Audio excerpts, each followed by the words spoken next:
سلامونه او نیکې هیلې مې ومنئ. امید دی چې جوړ روغ به وئ. راځو نن په دې غږیږو چې څرنګه ویډیو کمپریس کړو.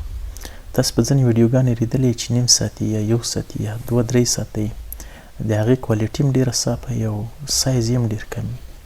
نو څرنګه وکولی شو چې د موږ ویډیو خپل کیفیت خپله کوالټي هم د لاسه ورنکړي او سایز یې هم ښه راشي، یعنې دومره زیات نه وي. نو دلته تاسو که انټرنیټ ته راشئ، په انټرنیټ کې آنلاین کمپریسر دی چې تاسو یې سرچ کولی شئ او هغه آنلاین یې هم کمپریس کولی شئ، خو دا فری نه دی، اکثره یې پیسو دي. او که تاسې خپله کمپیوټر ته راشئ، په کمپیوټر کې د VLC په نوم یو پلیر ده، دا په وینډوز کې هم شته، په ماک کې هم ده، په موبایلو کې حتی شته ده. نو دا هم پلیر ده او هم کمپریسر ده، هم ویډیو کمپریس کوي. تاسو که دغه ویډیو اوس وګورئ، دا تقریبا 15 MB ده. موږ که راشو د دې پراپرټیو ته، نو دلته تقریبا دا 15 MB ویډیو ده او یو فوټیج ده، یو HD فوټیج ده چې سایز یې ډېر زیات ده. نو څرنګه وکولی شو چې دا کمپریس کړو، د دې سایز کم کړو او کوالټي به خرابه نه شي. نو موږ راځو VLC پلیر خلاصوو. د VLC پلیر په کمپیوټر کې شته ده، نو تاسې کولی شئ وینډوز یا هر اپریټینګ سیسټم چې کاروئ هغه کار کوي.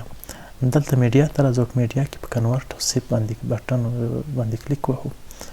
راځو بیا دلته او په دې ځای کې خپله ویډیو ورته انتخابوو، کومه ویډیو چې موږ کمپریس کوو.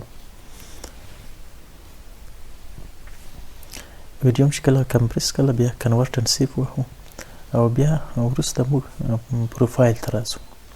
په پروفایل کې یو اپشن د هغه سلیکټ کوو. تاسو دلته که راشئ او دغه باندې کلیک کړئ، دا د سر اپشن چې ده دا سلیکټ کوو او H264. وروسته په دغه آیکن باندې کلیک کوو. په دې ځای کې هم د پورته MP4/move انتخابوو او وروسته بیا راځو ویډیو کوډ. په دې ځای کې همدغه اولنی اپشن انتخابوو او د دې نه وروسته بیا راځو رزولیشن ته. په رزولیشن کې یو انتخابوو. د دې نه وروسته چې کله دلته راغلو، بیا پورته ویډیو آډیو ته ځو. په آډیو کې موږ MP3 انتخابوو، سیف وهو په دې ځای کې او بیا براوز کوو او دې ته یو نوم ورکوو. کوم ویډیو چې موږ کمپریس کوو هغې ته یو نوم ورکوو. دلته زه نوم ورکوم کمپریس ویډیو اور فوټیج. بیا سټارټ وهو او دغه ویډیو به د موږ اوس کمپریس شي.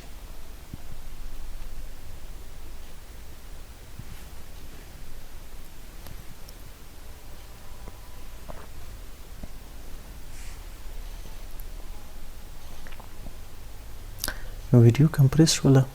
تاسو که ووینئ سایز یې 55 MB شوی ده او د دې سایز چې ده 15 ده، یعنې تقریبا 10 MB دلته کمه شوې ده. او موږ که پې کلیک کړو، کوالټي په همغه اندازه ده، هېڅ فرق نه ده پکې راغلی، مګر سایز یې کم شوی ده.